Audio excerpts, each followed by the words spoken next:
আমাদের আঞ্চলিক ভাষায় একটা কথা আছে, ভাই মরে গেছে যে দুঃখ না, আজরাইলে যে আমার বাড়ি চিনে গেছে এটাই হচ্ছে দুঃখ।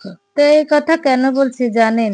কিছু কিছু মানুষ আছে দেখবেন এদেশে জন্মগ্রহণ করেছে, বড় হয়েছে, লেখাপড়া করেছে, এখন ভালো একটা জবও করে। সেই জবের টাকা জমা করে সেই টাকা পয়সা বউ বাচ্চা নিয়ে তারা বিদেশে বাড়ি গাড়ি কিনে ওইখানে সেটেল হয়ে যায়।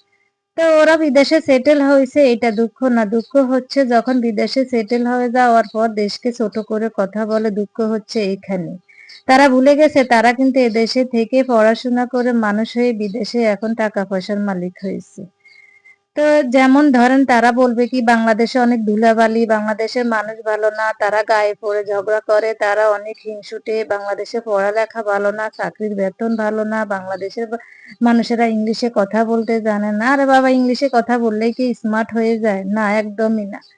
আমি বাংলাদেশের মানুষ, বাংলাদেশে কালচারে বাচ্চা-কাচ্চা বড় করতেছি, এটাই হচ্ছে বড় কথা।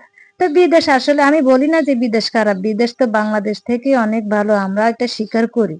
কিন্তু তাই বলে এই না যে বিদেশে গিয়ে আমি বাংলাদেশকে ছোট করে কথা বলবো। আর বিদেশ তো ভালো এটা সবাই বলে। আমরা যদি বাংলাদেশকে ছোট করে কথা বলি তাহলে কিন্তু বাইরের দেশগুলো আমাদের দেশকে ছোট করে কথা বলতে একটুও পিছপা হবে না। এটা আমাদের মাথায় রেখে কাজ করতে হবে।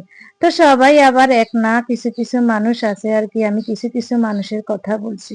তো যারা এসব ধরনের কথা বলেন, ছোট করে কথা বলেন, তারা জানেন না বেলা শেষে দিন শেষে তাদেরকে এ নাড়ির টানে মাতৃভূমিতে ফিরে আসতেই হবে।